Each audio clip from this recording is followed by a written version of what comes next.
안녕하세요. 오늘은 여러분께 지금까지 저의 인생 이야기와 제가 겪었던 막장 드라마보다 더 막장이라고 할 수 있는 사연을 말해드리려고 해요. 이 이야기를 어디에 털어놓아야 하나 고민하던 중 주변 지인들이 모두 이 채널을 추천해주며 보내보라고 해서 서툴지만 보내봅니다. 꼭 끝까지 들어주시길 바랍니다. 저보다 더 고수시고 선배이신 시청자분들의 조언과 응원의 말을 듣고 싶어요. 전 아들 하나, 딸 하나를 둔 30대 여자입니다. 지금까지 20여 년 동안에 다양한 직업을 가져보았지만 현재는 검사로 법정에서 많은 일을 하고 있습니다. 여기까지 들으셨다면 도대체 무슨 걱정이 있는지 궁금하시겠죠? 변호사라면 돈도 많이 벌고 좋은 직장, 그리고 사회에서 좋은 대우까지 받으며 인정받는 직업이라고 생각하실 테니까요. 하지만 제가 변호사라는 직업을 가지게 된 지는 몇 년도 채 되지 않았답니다.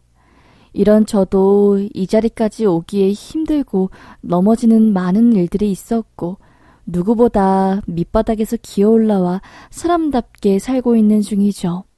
전 어린 시절 저를 떠난 부모님 도움 하나 없이 평생 알바하며 겨우 생계를 유지했고 또래처럼 실컷 놀고 공부를 해야 했을 나이인 중학생 때부터 전 신문지 배달과 우유 배달을 시작했습니다.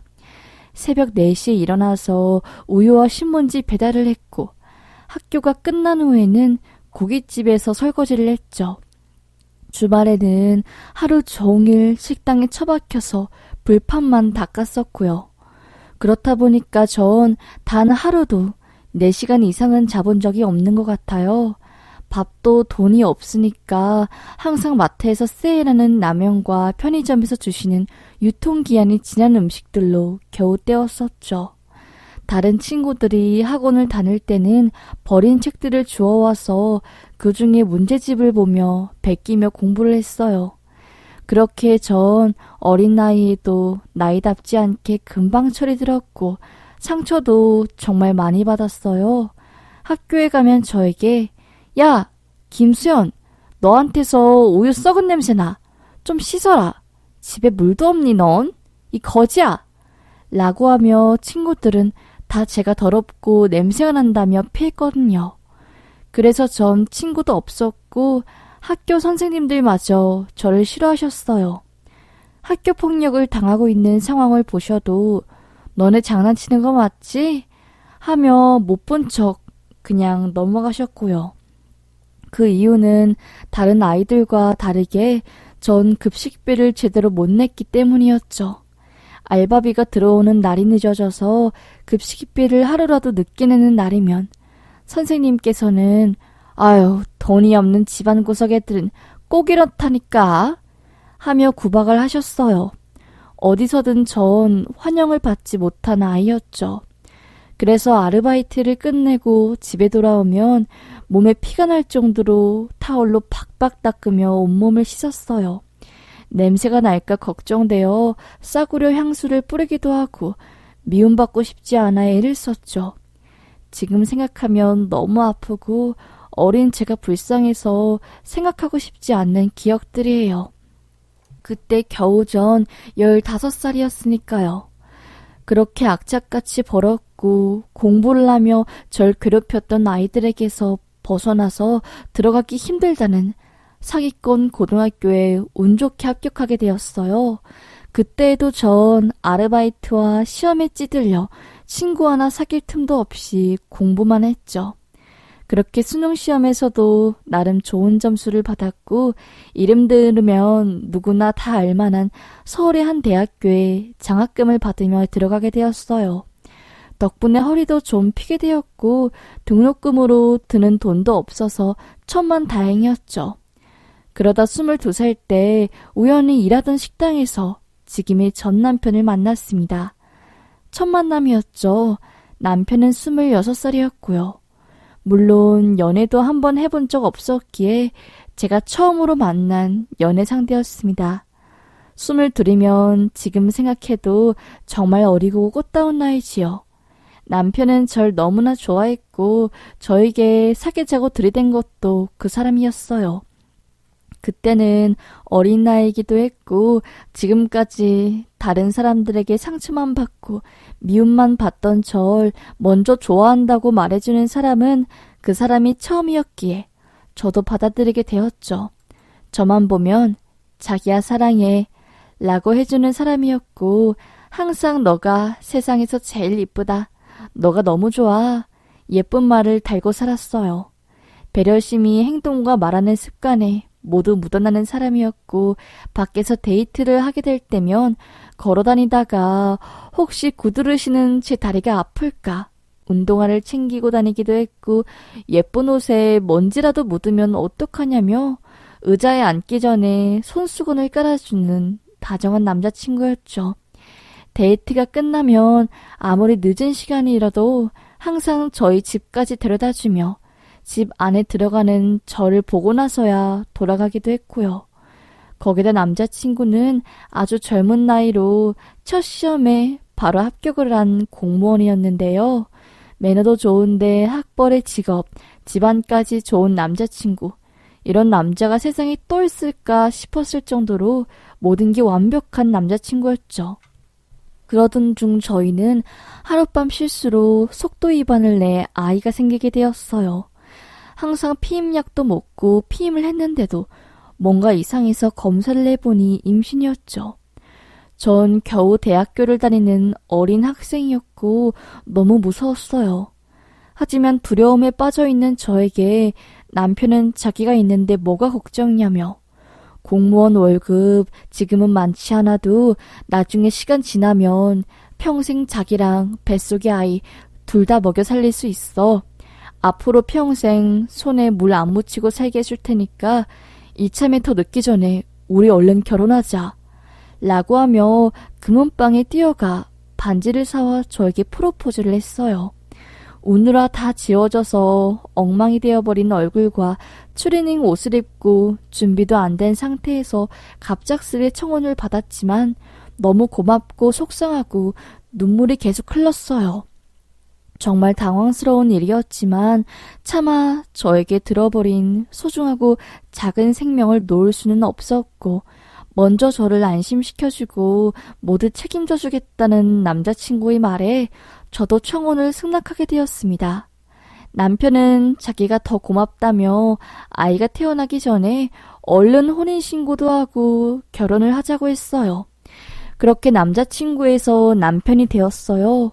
그때만 해도 겨우 23살이었던 전 출산 준비도 해야 했고 아이가 태어나면 산후조리도 해야 했기에 결국 힘들게 들어갔던 대학교의 졸업을 한 학년 앞두고 중퇴를 결정했습니다.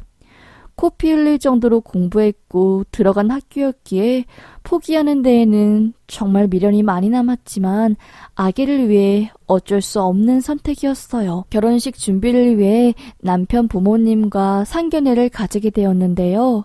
전 부모님 없어 어릴 때부터 할머니가 절 길러주셨는데 할머니마저 제가 대학교에 입학을 하자마자 돌아가셨죠. 아버진 제가 기어다닐 때부터 알코올 중독이셨고 술에 취해 이곳저곳 밤길을 돌아다니시던 중에 교통사고로 돌아가셨다고 하셨어요. 거기다 어머니께서는 그 충격으로 절 두고 집을 나가시면서 연락이 끊어졌고 그 뒤부터는 외할머니 손에 길러지게 되었던 거죠. 그래서 전 고아나 다름이 없었어요. 시어머니도 저희 이런 점이 탐탁지 않으셨나 봐요.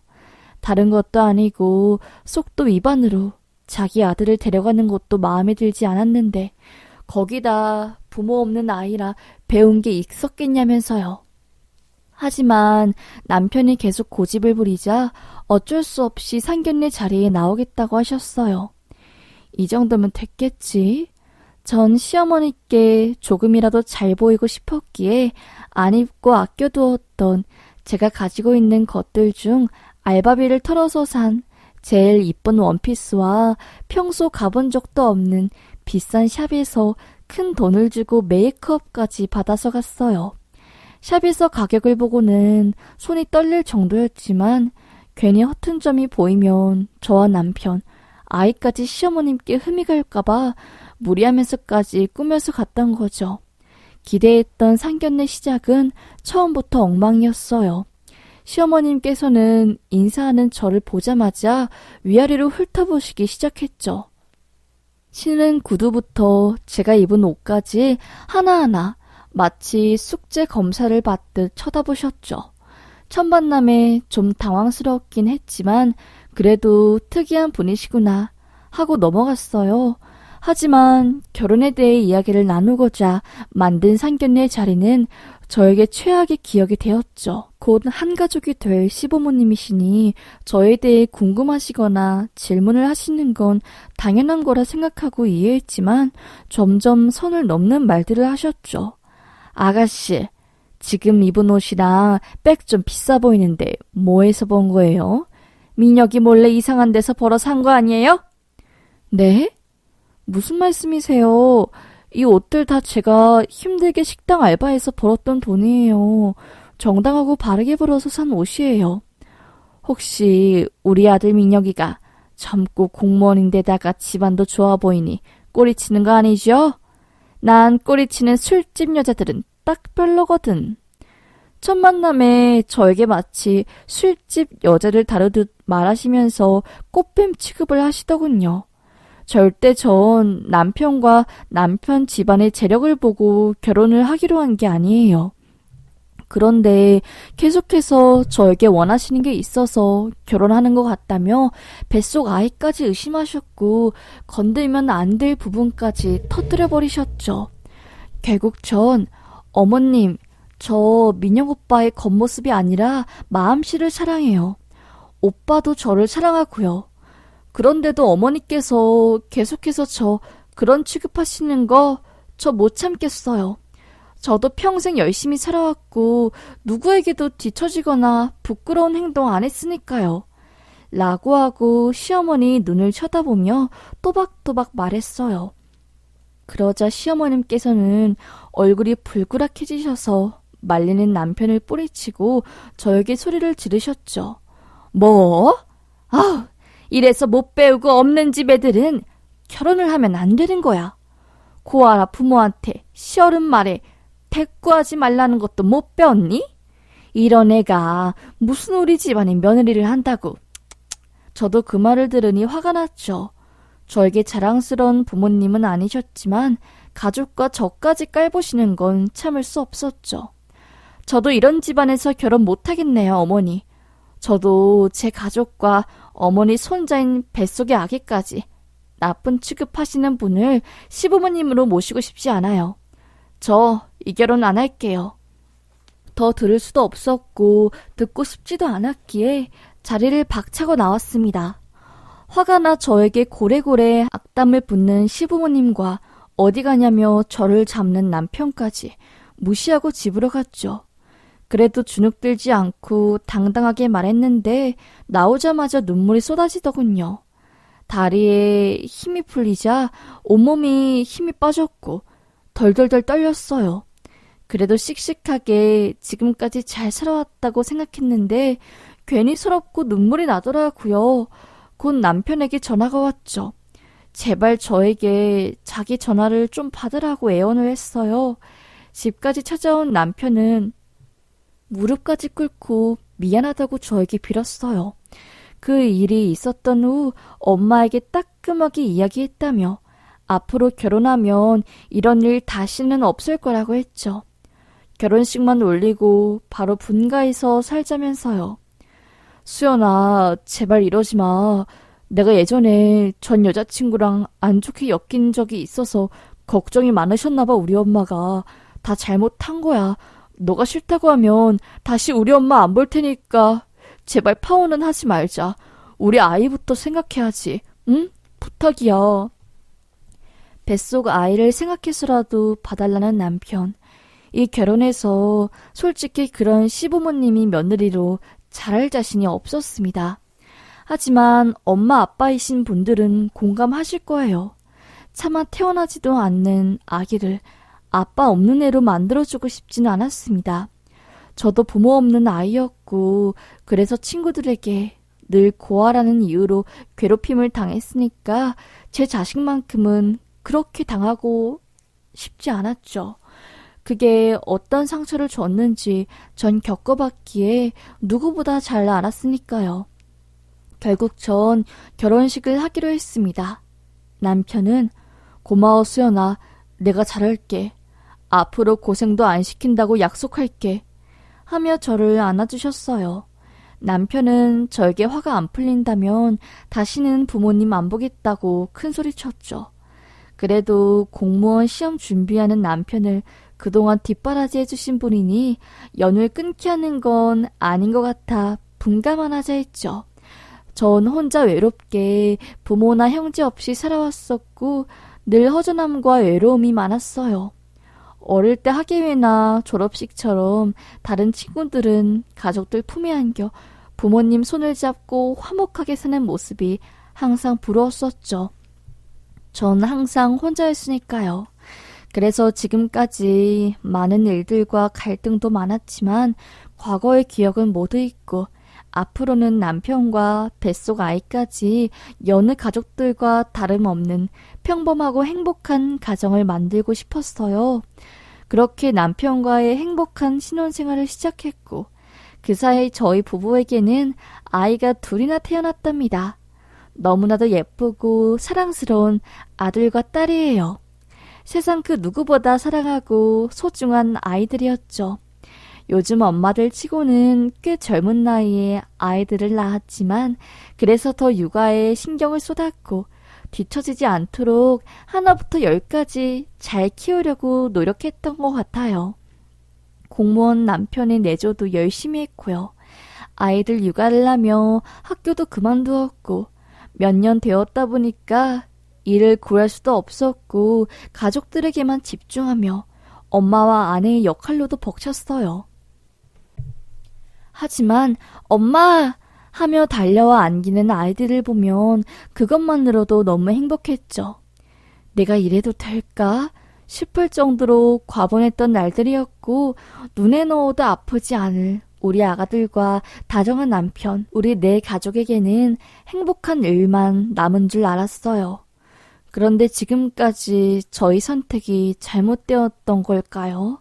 남편과 결혼식을 올린 지 2년 사이 아이 둘을 낳았고 그 2년간은 정말 바랄 게 없을 정도로 화목했던 부부 생활이었어요.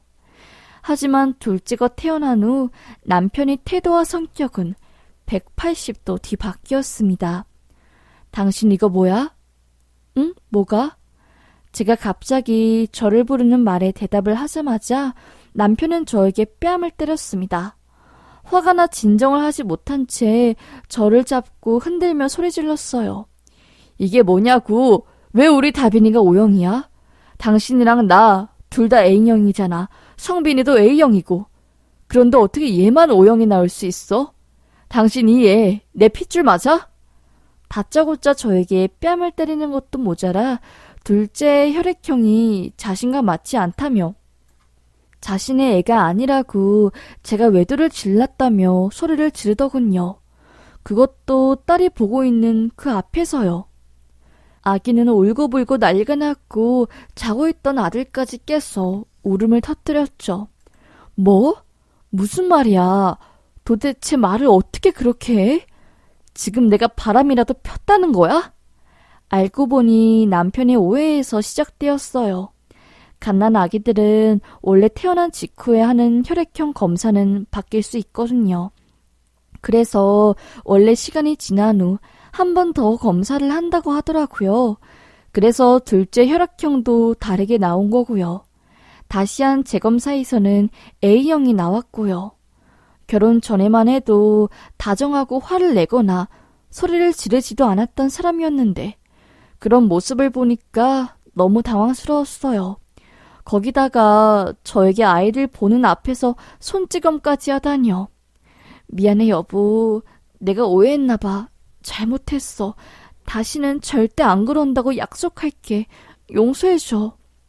오해를 했다며 사과하는 남편에게 일단 알겠다고 말하긴 했지만 너무 혼란스러웠어요.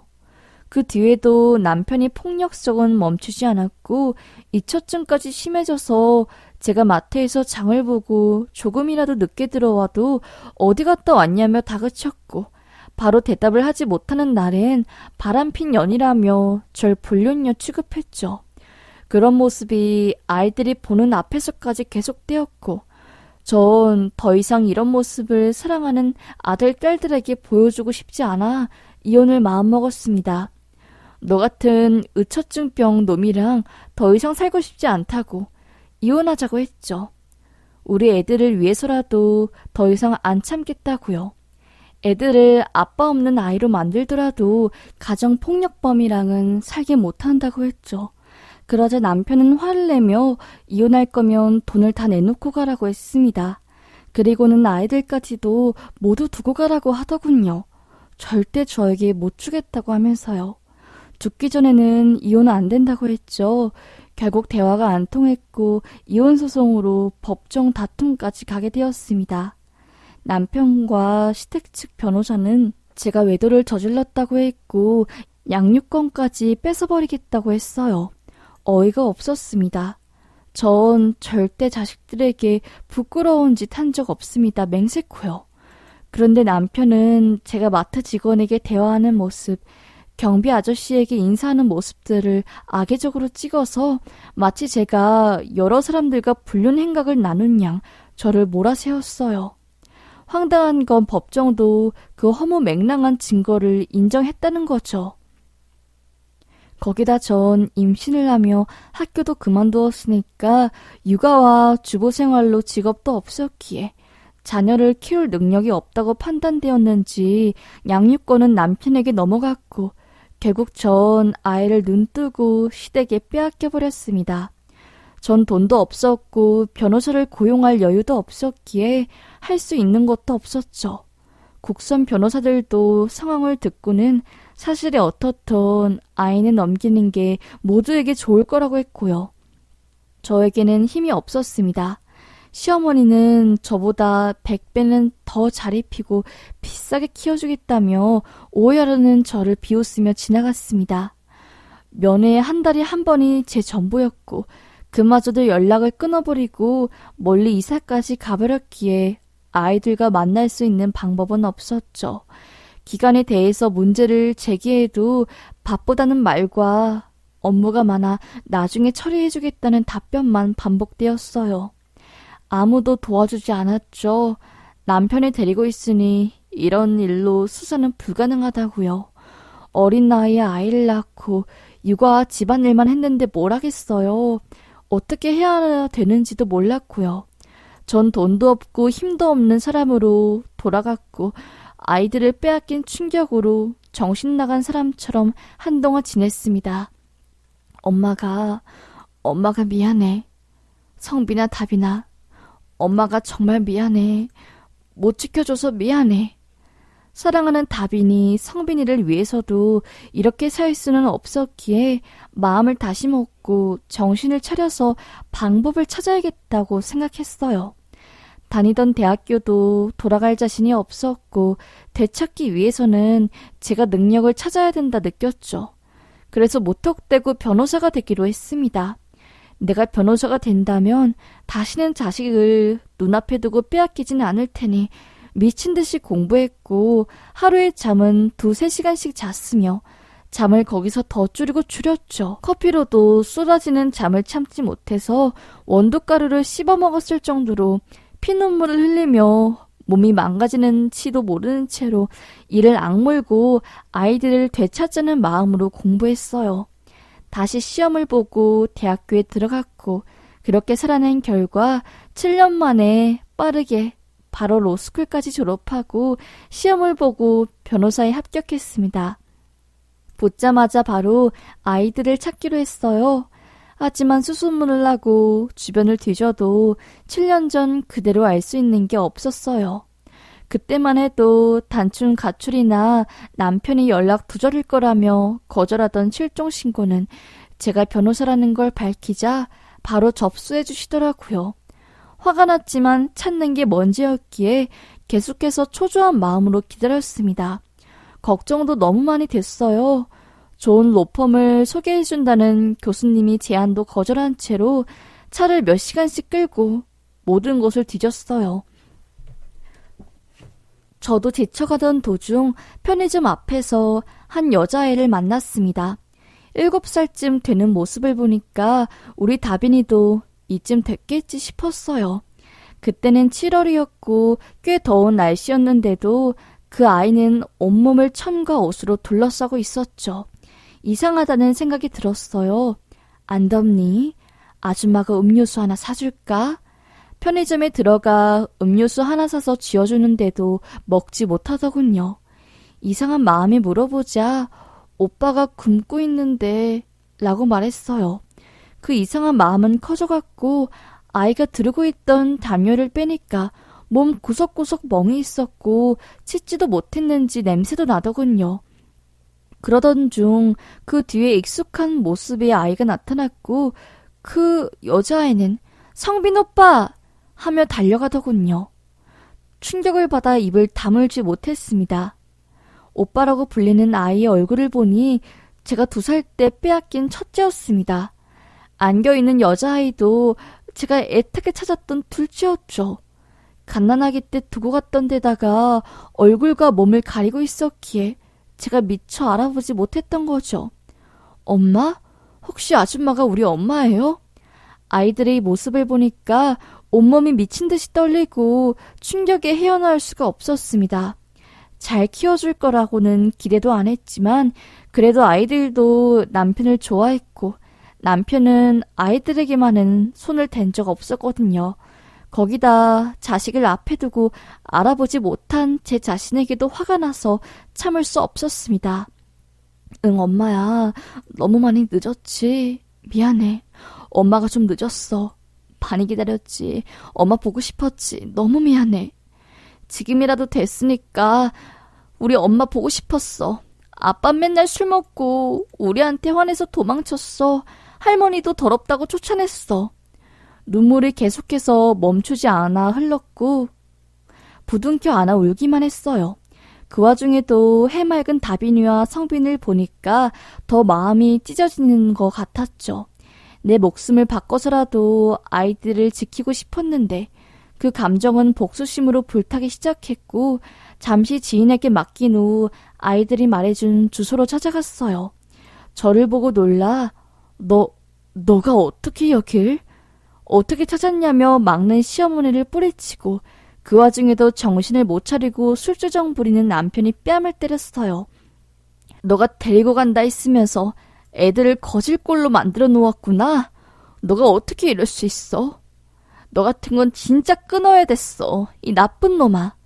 그 와중에도 정신 못 차린 시어미는 저에게 오히려 화를 내더군요.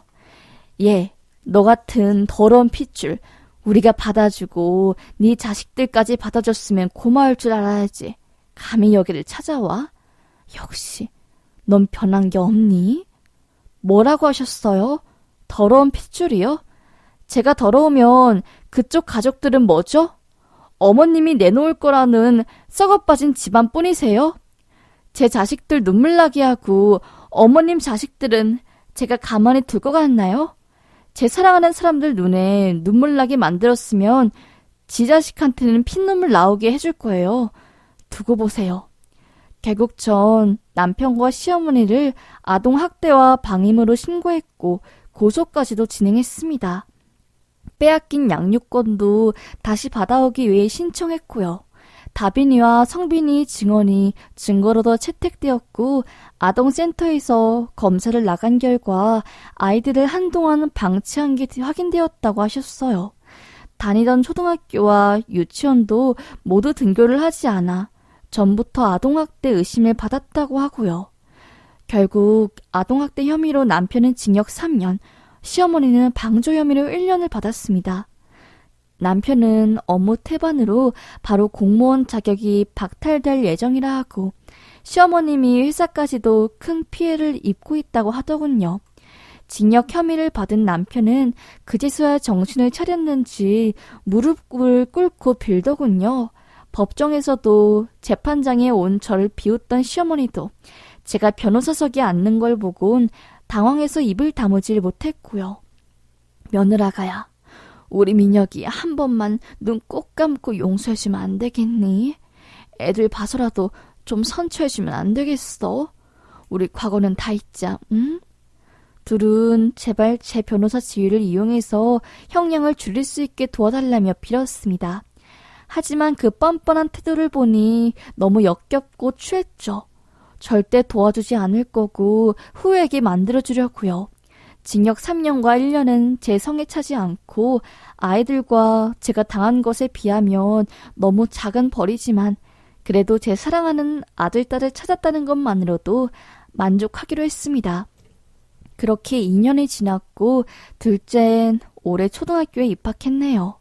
아이들과도 정말 행복한 나날들을 보내고 있고요. 전 남편은 그 폭력성을 교도소에서도 고치지 못했는지 같은 방에 수감된 재소자와 큰 싸움을 벌이고 교도관까지 폭행해서 모범수는커녕 더 형량이 늘지도 모른다고 하네요. 본인들이 잘못을 뉘우치지 못했다면 대가를 치러야죠. 저도 인기 로펌에 스카웃 받게 되어 지금은 잘 나가는 변호사로 활동하고 있답니다. 저처럼 이런 피해받고 경제적으로 어려움을 겪는 분들을 위한 무료 변호사도 하고 있어요. 다시는 저 같은 사람이 생기지 않도록요. 연봉도 예전과는 상상도 못할 정도로 많이 벌고 있고 워킹맘으로 아이들 육아까지 함께하고 있어요. 요즘은 집에 있는 시간이 많아지다 보니까 아이들과 또 시간을 많이 보내고 있고 추억도 많이 쌓는 중이에요. 비록 다른 가족들처럼 아빠는 없지만 제가 엄마뿐 아니라 아빠 역할까지 빈 구석 없이 잘 해주려고요. 그리고 전 이제 과거는 훌훌 털어버리고 저와 아이들에게만 집중하며 살아가려고 해요. 그동안 못해준 것까지도 2배로 해줄 거예요. 누구보다 멋진 엄마가 되어주고 싶네요. 많은 조언과 응원 받고 싶어요. 다들 저희 실가족 응원해 주실 거죠? 들어주셔서 정말 감사합니다.